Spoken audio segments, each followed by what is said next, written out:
Moon Knight's the newest Marvel series on Disney Plus, and is the very first Marvel property I've watched since Endgame. This is due to a lack of interest in anything the MCU's been putting out. They'll never know what you sacrificed for them. You've got to do better, Senator. And just overall fatigue with the generic plotlines and unnecessary humors really bogs down most of their property. After taking such a long break, I finally found something that drew me back into the MCU. Miss Marvel. And that was Moon Knight. I know nothing about the character Moon Knight. I like the idea of this being more of a darker show, being the Batman of the MCU. And Oscar Isaac's a fantastic actor who's been great in everything he's been in. Overall, it's pretty underwhelming. So I want to break down this episode to see what works and what doesn't. The series begins with our main character Steven, played by Oscar Isaac, as we get a sense of his personality along with clues that something's not quite right. As we see unusual things as he goes about his normal routine. He wakes up tied to his bed, can't remember certain events like acting this girl on a date, and he tries his best not to fall asleep at night. Steven wakes up in a field in the middle of nowhere, as he hears a strange voice in his head like Eddie Brock from Venom. The voices of the moon god Khonshu. After discovering a scarab in his pocket, Steven begins to get shot at by a man in a window. Horribly missing, Steven's able to run into town, as he runs into a group of people who are gathering around what looks like a cult leader. Do it. Peace be with you. Praise Jeebus. The cult leader's name is Arthur, who uses the tattoo on his arm to determine whether or not you're a good person. Lie detector test determine you're telling the truth. Arthur then demands Steven gives him the scarab. Steven tries to give it back, but his other personality won't let him. Oh, you almost had it. You gotta be quicker than that. We then get black flashes as Steven phases out.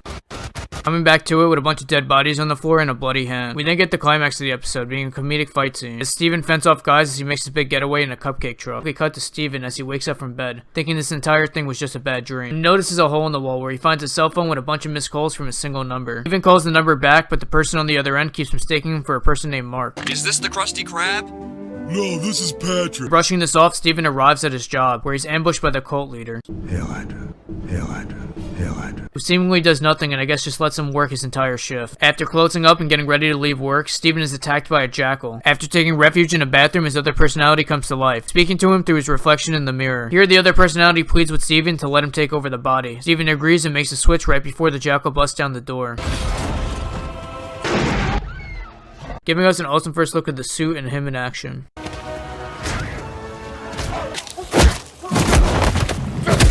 Overall, I found this premiere episode to be very interesting. A great start to the series, teasing a lot of lore and plot to come, making me very interested to check out the next episode and the series as a whole. Moon Knight Season 1 Episode 2, Summon the Suit, picks up with Steven running away from a bad dream while still being chained to his bed. Go!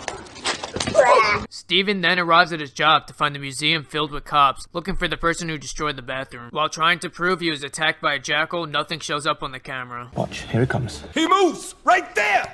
Here it comes. Wait for it. See? Wait. Now, just a minute. Oh, you don't see it? Finding a storage unit key in his pocket, Steven tries to track down the location of the unit. Steven enters the storage unit to find Mark's hideout. Here, Mark finds a bunch of foreign money and an American passport of himself made out to Mark Spector. Changed your name to McLovin? McLovin? What kind of a stupid name is that? Steven once again finds a scarab, now growing wings and hovering in the air like a golden snitch. What's a snitch?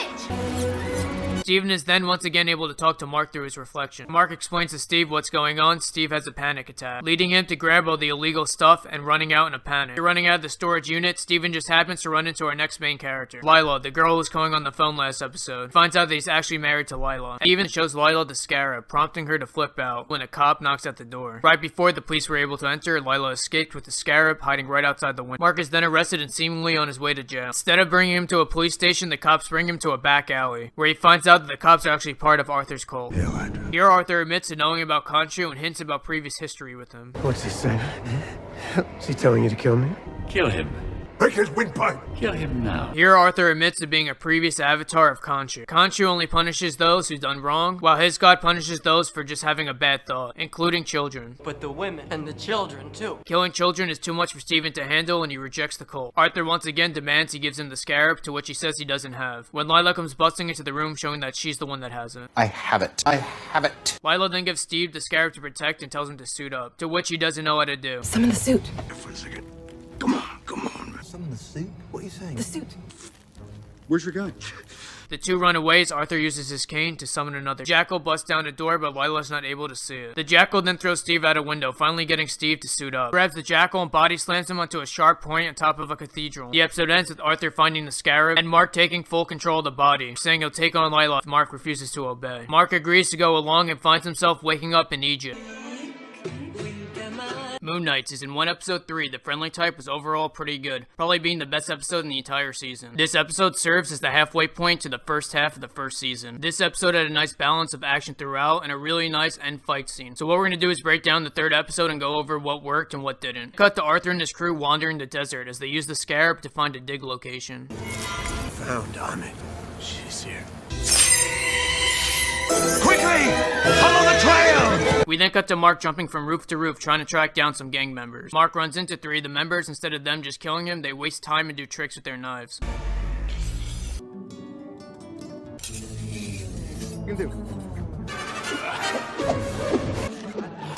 We can see the internal battle Mark is having with Steven during the fight as he decides to bitch slap a guy instead of punching him in the face.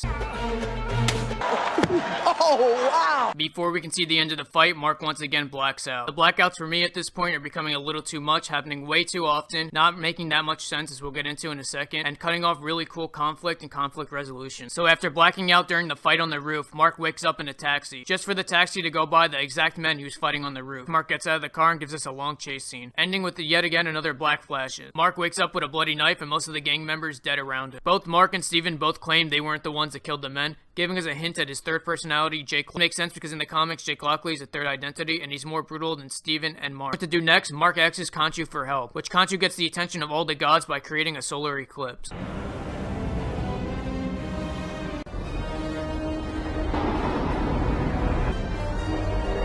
The solar eclipse successfully gets the attention of all the gods, opening up a portal to the Pyramid of Giza. In the pyramid, we get a meeting of the Egyptian gods, each Egyptian god having a human avatar they speak through. The gods begin to question Khonshu through Mark, giving us a scene that's supposed to be funny of Oscar Isaac doing a weird voice as Khonshu talks through him. Spare me your self-righteous threat! What the hell is that? What's going on out there? What's going on out there? Besides Khonshu, all the other Egyptian gods agree to abandon people and not get involved in human affairs. We did not wish to meddle in the affairs of man. Just like everybody's other favorite group of superheroes. Arthur is then summoned himself and makes a case that Khonshu is abusing Mark and Steven, that they don't even know who they are. After dismissing Arthur's accusation, the rest of the gods let Khonshu free. He ends up running into Layla, seemingly knows where to go, and takes them on a romantic boat trip. Here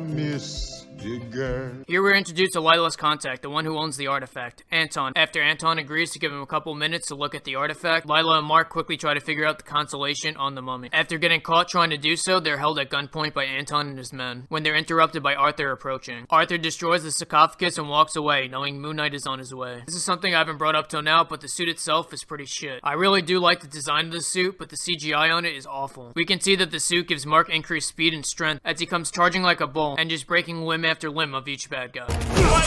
While this is going on, we get girl boss Layla to grab the constellation pieces off the mummy when she's confronted and trapped by Anton's henchmen, giving us a fight scene of her defeating a guy twice her height. Mark and Layla then head out to the desert where they're successfully able to put together the star compilation. The star compilation only occurred on a specific day very long ago, so Khonshu helps Mark turn back time in the sky. Here we're given the best scene in the entire show so far, as we get the beautiful night sky turning in a circle. We get dramatic music playing in the background.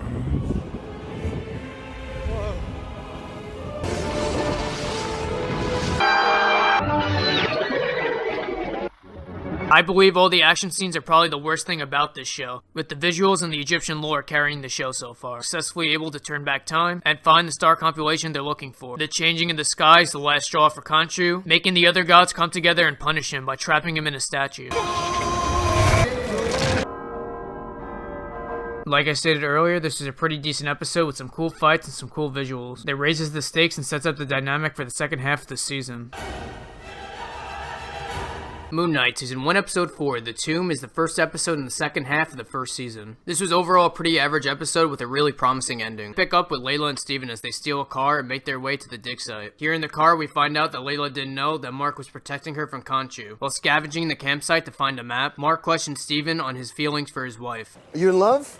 Oh, you're in love with my wife? Keep your goddamn hands off my wife! After arriving at the cave and solving a couple puzzles, Steven and Layla come across a bloody table along with a bunch of bloody jars, giving us the first true horror scene in a Marvel property. And honestly, this scene doesn't let back. We quickly get to see as they tear apart and mummify a living person. Here we're given a bunch of people that look like villagers from the Green Inferno, that speak like Geonosians. after wrestling with one of the creatures, causing her to fall off the edge of the cliff. And instead of giving Steven a heroic moment where he can do something that makes sense within his character since he's not able to fight, they make Layla do it herself because God forbid Layla can't do anything in this series. After pulling herself back up, Layla's confronted by Arthur, who admits to Layla that Mark was the one that killed her dad. We then cut to Steven, who managed to find the tomb after escaping the creatures. After sticking his hand down the mummy's throat, he retrieved the statue of the entrapped alligator god. Steven meets back up with Layla, who's pissed off and wants to question Mark on killing her dad. Only you killed him. When the two are suddenly ambushed by Arthur and a bunch of men with guns, Arthur kills Steven/Mark. Seemingly given the revelation that none of this actually happened, and that Mark is a patient in an institution dreaming all this up based on the things around him. With the superhero Moon Knight just being a figure in his hand, him being tied to his bed is really him being tied to his wheelchair, and with Layla not really being his wife but a nurse at the institution. This is very similar to an episode of Buffy the Vampire Slayer where Buffy wakes up in an institution, where she doesn't know if her real life was fake or all in her head. Mark is then brought to the doctor, who's revealed to be Arthur, seemingly just trying to get him better. Mark looks around the room to see references to everything he just lived through, making him question what's going on. And you were there. Oh, we dream lots of silly things. Mark is quickly able to escape the guards running down the hallways. Takes cover in a room when he hears someone yelling in a sarcophagus. The person's revealed to be Steven, who somehow split from Mark. That man's an imposter.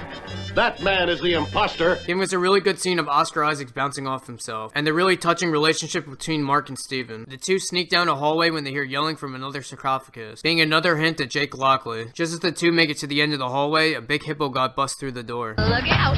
I think Moto likes you. Like I said in the beginning, overall this is a pretty average episode, but the ending was really interesting and intriguing, and I'm really interested to see where they go. I wonder if they're going to stick with everything that just happened being a dream and this is the real life, or maybe this is just the afterlife. Moon Knight Season 1 Episode 5, Asylum, is the best episode in the show so far, being one of the few times Marvel's actually able to give a good story without having any action, that purely focuses on character and Oscar Isaac's performance. The episode begins right where the last one left off. The hippo reveals herself as Territ, the Egyptian god of fertility and rejuvenation, who informs Mark and Steven that they're actually dead and they're currently in the afterlife. Territ then brings the both of them onto a ship sailing through a sandy desert. She then pulls out both their hearts by sticking her hand directly through their chest. Territ informs them that their hearts must balance against a feather in order to enter the afterlife once the ship reaches its destination. Perfectly balanced, as all things should be. After the hearts refuse to balance, both Mark and Steven return to the asylum to fix what's wrong before they reach their destination. Here, each room in the asylum takes on a different memory from Mark. Get the revelation that Mark had a brother who drowned after a cave flooded that him and Mark were exploring, leading to his mom hating him and blaming him for his brother's death. Mark's mom basically abused him and abandoned him, forcing him to have birthdays by himself. By the age of 5, I was forced to throw my own surprise party. Hello, boys and... awkward. The trauma induced by his mom caused him to join special forces and kill many people, leading him to his wit's end and wanting to commit suicide. See how Mark and Khonshu met for the first time, as he gives him a deal to enslave him in return for the Moon Knight power, giving him some purpose to live. My Moon Knight. Roll credits. After running away from home many years ago, Mark returns after hearing the news of his mother's death. In a drunken bad place, Mark gives birth to Steven, in order to deal and forget about the trauma with his mother. Steven refuses to believe that he's made up and that his mother is dead when he flashes back to the asylum. Quit hitting yourself! Quit hitting yourself! Quit hitting yourself! Here, the doctor reinforces the fact that his mother is dead and Steven begins to break down. That's not true. That's not true. It's not true. That's impossible! In an attempt to calm Steven down, the doctor pretends to call up his mother. After he hands Steven a phone with no one on the other end, Steven finally comes to terms with everything that's happened. My mother is dead, and everything is worse now. After going through these revelations and confronting their trauma, they return to the ship to see if their scales are balanced. Unfortunately, the scales are still not balanced as they reach their end destination, making them get attacked by lost souls from the sand, popping up like zombies. Again, just like the movie Soul. Something that disconnects them from life. One of the creatures have a hold on Mark when Steven runs in to save the day, freezing like a statue and getting left behind in the sand desert. The episode ends with Mark finding himself in a beautiful wheat field, as he made it to the afterlife due to Steven being left behind.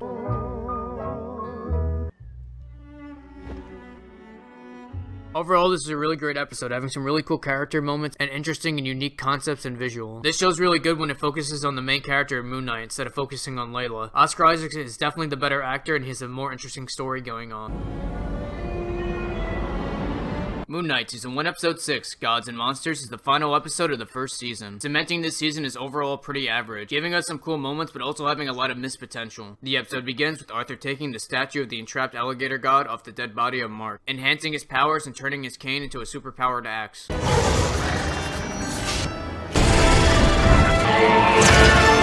Then see the extent of Arthur's power as he sucks the souls out of a bunch of Egyptian army men. It's revealed that Layla's disguised as one of his men, following Arthur around. What's with the... It's my disguise. I can see your face. Not when I do this, you can't. Arthur then forces his way into the Pyramid of Giza, where he kills all the avatars for the other gods. After killing all the other avatars, Arthur releases the alligator Loki god.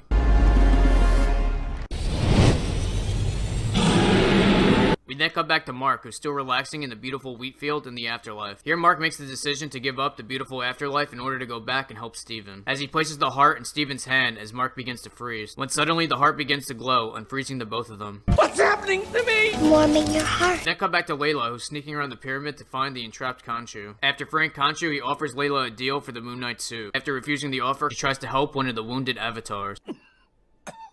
I'm dying. Right before he dies, he informs Layla that you need another god in order to stop him. Layla is then called out to by Terrid, who offers her to be her avatar. Layla accepts the offer and becomes the Scarlet Scarab, having almost the same exact powers as Falcon, looking like the golden suit from Wonder Woman. Arthur then climbs from the top of the pyramid, signaling to all his followers around Egypt to start judging people, and sending their souls to be eaten by the alligator god, causing her to grow giant. Moon Knight then comes flying in, having a showdown with Arthur on the pyramid. The two then begin to fly throughout the air fighting, like a scene out of Man of Steel or Shazam.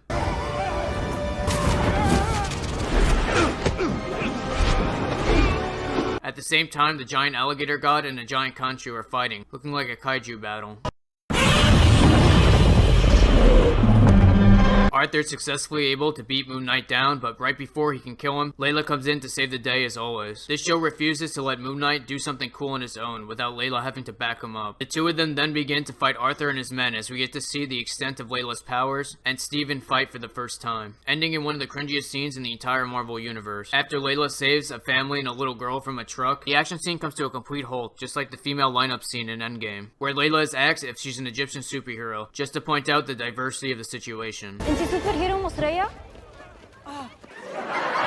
Once again, Arthur gains the upper hand as Moon Knight tries his best to fend off his laser beams. I am all the Sith. I'm all the Jedi. After knocking Moon Knight on his ass and draining him of his power and life, we are once again given black flashes, and in a second the entire situation is reversed with all of Arthur's men dead and Mark having him at blade point. I've complained about the black flashes in earlier episodes and how they're misused, robbing us of major key moments and creating huge logic gaps. Here we're completely robbed of an end battle fight, probably being the worst use of the black flashes in this entire show. Layla informs Mark that he brutalized and killed all the men, but he has no memory of it whatsoever, giving us another hint of Jake Lockley. This would have been a great scene to introduce him, as we get to see how brutal he is, and it gives us more time with the character in this season. Mark and Layla then use their god powers to entrap the alligator god inside of Arthur.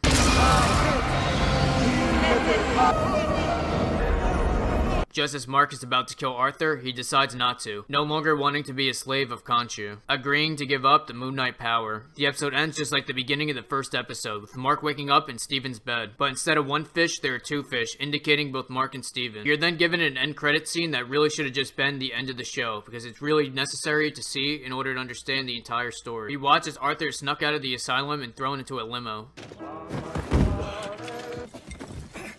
Here we're given Khonshu in his suit, who introduces us to Jake Lockley, who kills Arthur after saying something in Spanish. Hasta la vista, baby. That's the end of the first season. Overall, I enjoyed it a lot. I really do think the strongest points of this show was not the action, but the actual character moments. Oscar Isaac was fantastic in the show all the way through. I do think they focused way too much on Layla and gave her almost everything to do within the show. And Arthur has to be one of my favorite Marvel villains of all time. Even though I don't think he had the best motivations, I really like his aesthetic and the way his story played out. I really hope they make a second season, because this was not nearly enough and really just an introduction to the actual story we want to see. Thank you for watching. I hope you enjoyed, and stay tuned for my other reviews on this channel.